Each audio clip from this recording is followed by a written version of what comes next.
Assalamualaikum warahmatullahi wabarakatuh. Nama saya Ermawati Putri dari kelas 5 SIF 3 akuntansi. Di video kali ini saya ingin menjelaskan tentang apa sih itu teori informasi asimetris. Nah, mari kita langsung simak video berikut ini. Nah, teori informasi asimetris yaitu kondisi ini pertama kali dijelaskan oleh Kenneth G. Arrow dalam satu artikel yang terkenal di bidang penanganan kesehatan pada tahun 1963 yang berjudul Uncertainty and the Welfare Economic of Medical Care. Nah, di jurnal American Economic Review, sedangkan istilah informasi asimetris digunakan oleh George Akerlof dalam karyanya pada tahun 1970 The Market for Lemons, yaitu pasar barang kecangan. Ia menyebutkan bahwa dalam pasar seperti itu nilai rata-rata dari komoditi cenderung untuk turun, bahkan untuk barang yang tergolong berkualitas bagus.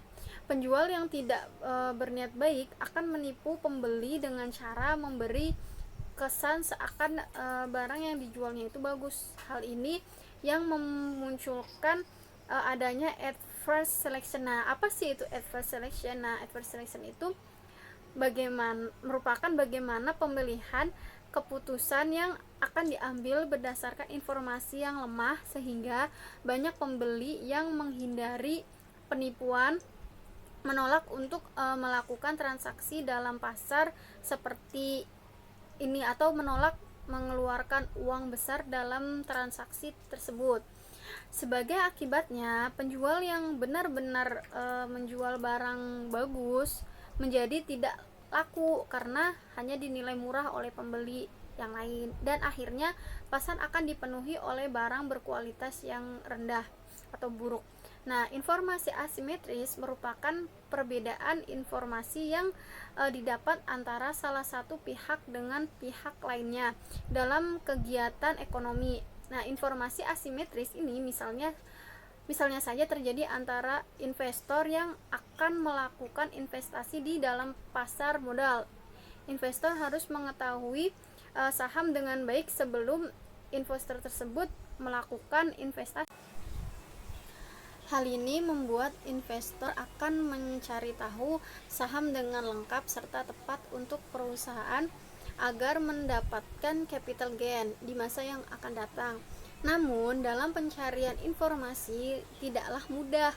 Beberapa investor justru mendapatkan informasi yang sangat minim mengenai saham di pasar modal. Nah, hal ini dikarenakan agen perusahaan tidak mungkin memberikan kondisi perusahaan secara lengkap kepada publik. Informasi tersebut merupakan rahasia perusahaan yang diberikan kepada pihak yang terpercaya dan pada waktu yang tepat. Dalam menyikapi hal ini, investor yang cerdas akan mencari informasi kemudian melakukan analisis untuk mendapatkan gambaran yang tepat. Informasi yang didapat akan mengalami perbedaan antara investor dengan agen perusahaan. Nah, perbedaan inilah yang dinamakan dengan informasi asimetris. Informasi asimetris tidak hanya terjadi pada pasar modal, namun terjadi pada industri-industri yang lain. Nah, bahkan dalam segi hukum, informasi asimetris ini kemungkinan dapat terjadi. Terdapat dua bentuk dasar informasi asimetris yang dapat dibedakan. Yang pertama adalah hidden knowledge, mengacu pada situasi di mana satu pihak memiliki informasi lebih lanjut dari pihak lain pada kualitas atau tipe dari barang yang diperdagangkan atau kontrak variabel. Nah, yang kedua yakni hidden action adalah ketika salah satu pihak dapat mempengaruhi kualitas dari barang yang diperdagangkan atau kontrak variabel dengan beberapa tindakan, dan tindakan ini tuh tidak dapat diamati oleh pihak lain.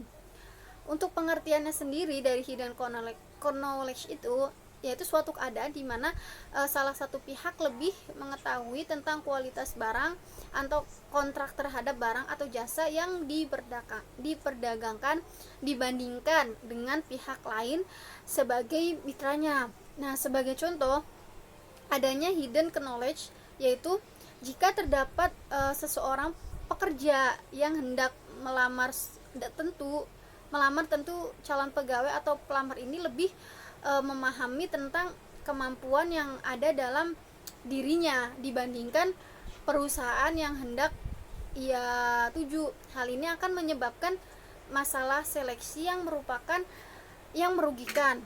Nah, kedua, hidden action itu pengertiannya adalah suatu tindakan yang tersembunyi oleh salah satu pihak yang mempengaruhi kualitas barang yang diperdagangkan dan tindakan tersebut tidak dapat diamati oleh pihak lain.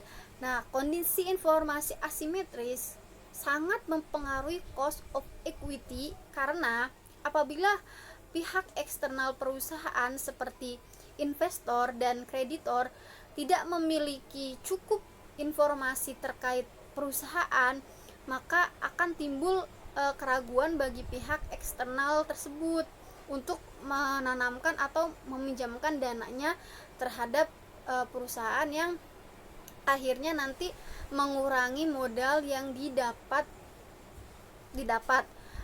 hingga akhirnya tuh nilai cost of equity semakin tinggi karena perusahaan harus mengeluarkan biaya lebih banyak agar usahanya untuk menambah modal perusahaan tidak sia-sia. Sebaliknya, apabila pihak eksternal perusahaan mengetahui secara lengkap tentang kondisi perusahaan, maka hal tersebut akan semakin memantapkan para pihak eksternal dalam mempertimbangkan untuk menanamkan atau meminjamkan dananya terhadap perusahaan sehingga nilai cost of equity juga semakin kecil. Selain variabel dependent